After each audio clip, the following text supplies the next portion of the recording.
All right, this activity is called Cooperative Cube Collectors. We're gonna have the gym set up like this just for this bowling activity.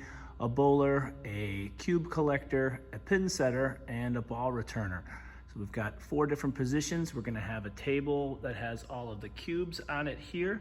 And the cubes that we're using are just these little math manipulative cubes. You've probably seen these before. They can be stacked together in different denominations. I'm gonna have the kids stack them in groups of 5, so they'll be easy to skip count at the end by 5s to see how many total they have.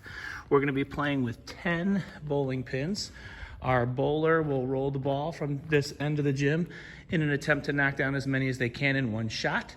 The cube collector, who will be here in the hula hoop, based on the number of pins that fall down, they will come up to the cube table that I've got our big bucket of cubes up here, and they'll take the number of cubes that correspond to the pins that fell down.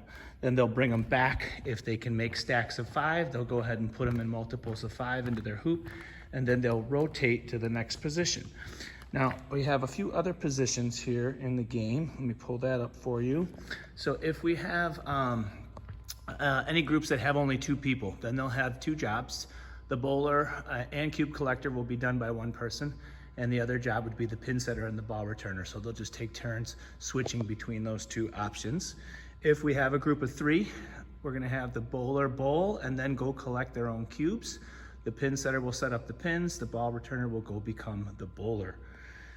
4 is ideal because we have 4 jobs in this game: bowler, cube collector, pin setter, and ball returner.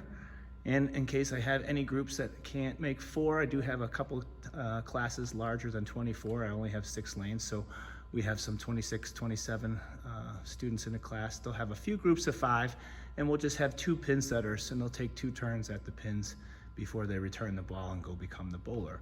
And we call this Cooperative Cube Collectors, similar to bowling for dollars, but instead of money, we're gonna collect cubes.